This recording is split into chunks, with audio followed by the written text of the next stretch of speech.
augmentat espectacularment la seva cotització els últims dies. La popularitat d'aquests esportistes ha pujat com l'escuma després d'aconseguir la segona Copa del Rei de la història del club aragonès. Deixar de ser eterns aspirants a la victòria per convertir-se en campions ha suposat tota una injecció de moral pel bàsquet saragossà i per la seva gent. Ara, diaris i revistes volen tenir les millors fotografies del CAI amb la Copa. L'entrenador Jesús Carrera s'ha convertit en un dels principals centres d'atenció del CAI per la seva joventut. En la final de la Copa, els principals encerts de Carrera van ser, per un cantó, plantejar un sistema per frenar el tradicional joc ràpid de la penya i, per l'altre, saber aprofitar el gran moment ofensiu de l'escorta nord-americà Mark Davis, que va fer més de la meitat dels punts al seu equip. No pienso que el haber ganado la Copa del Rey me consolide como entrenador. Pienso que el equipo lleva trabajando, el club lleva trabajando muchos años para volver a conseguir un título y pienso que el club y el equipo se merece, ¿no? que este triunfo venga y no hay que darle importancia a la circunstancia de que yo haya estado como entrenador, ¿no? Más de la que tiene. A principi de temporada, Jesús Carrera formava tàndem amb el peculiar Moncho Monsalve, però una mala classificació i el caràcter fort de Monsalve van provocar el seu adeu anticipat. Era l'hora del canvi. Nosotros pensábamos en Jesús Carrera como, digamos, una alternativa nuestra ya de futuro y una vez hubiera cumplido el ciclo Moncho Monsalve para el cual se fichó, él sabía, incluso el propio Moncho, que iba a ser el entrenador del CAI. Las circunstancias nos obligaron de alguna manera a que esto se produjera antes, pero ya con carácter definitivo, un poco antes de lo previsto, se ha hecho cargo del equipo con todas las consecuencias. Jesús Carrera es va fer càrrec del primer equip del CAI de Saragossa després de 4 temporades com a segon entrenador, 2 anys amb Manel Comas, 2 més amb Ranko Seravica i uns mesos amb Moncho Monsalve. Yo creo que son grandes entrenadores, que los tres tienen estilos diferentes, lo cual ha sido muy bueno para mí porque he podido aprender cosas distintas de ellos. Y creo que cada entrenador tiene su propio estilo, ¿no? Yo no soy una copia de ninguno de ellos, pero sí he aprendido grandes cosas de ellos.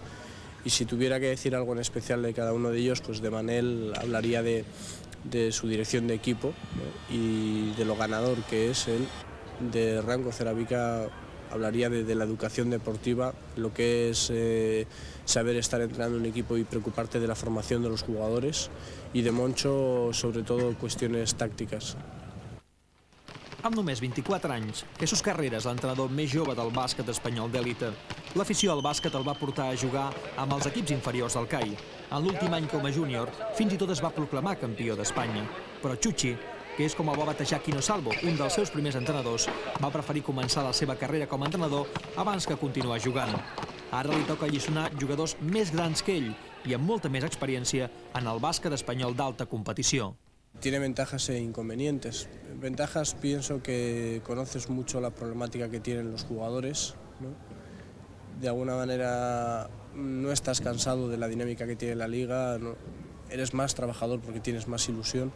Y con inconvenientes, pues el indudable de falta de experiencia, ¿no? Y pienso que el entrenador, una de las cosas principales que debe tener es su personalidad bien desarrollada. Indudablemente con los años ganas en personalidad, ganas en madurez y esto también es importante. Jo penso que Chuchi és un bon entrenador. Amb experiència arribarà a ser el millor. Ara encara està aprenent tot el que cal per ser un gran entrenador. Està fent un bon treball. Respecte al meu primer entrenador, Moncho era una mica massa apassionat. Donava massa importància a cada partit. Això no hauria de ser. Amb Chuchi juguem amb més llibertat i molt més relaxats. El nou Palau d'Esports de Saragossa, escenari de la pròxima Final Four de la Copa d'Europa, és una de les principals garanties de futur del club aragonès amb una cabuda de 9.000 espectadors. El CAI, amb Carrera a la banqueta, vol que aquesta Copa del Rei tingui continuïtat amb altres èxits esportius. El club ahora está en un momento que con la estructura que tiene y con el apoyo de un nuevo pabellón, lo único que tiene que conseguir es asentarse y seguir luchando sin nervios para estar entre las 3 primeras posiciones de la liga, porque creo que cada año va a ser más dura de alguna manera el esfuerzo que tiene que hacer el club y que tiene que hacer el equipo por mantenerse y por subir ese escalón que en este momento está en entrar en la final de la liga, que todos sabemos la dificultad que entraña. Seriós, reflexiu, introvertit, són alguns dels trets que marquen la personalitat d'aquest aragonès sobre el qual recau la responsabilitat d'un club amb un pressupost superior als 300 milions de pessetes. L'afició al cinema és un dels seus pocs hobbies. Bueno, yo creo que es bastante serio, ¿no? Quizá demasiado maduro para la edad que tiene. O sea, siempre le estamos diciendo que, bueno, pues que se ría un poco, que tiene cara de circunstancia demasiadas veces, pero no es malo, ¿no? O sea, el tener cara de circunstancia y el ponerse responsable cuando se tiene que poner. Yo, si tuviera que calificarlo de alguna manera, pues sería quizá eso, ¿no? Que es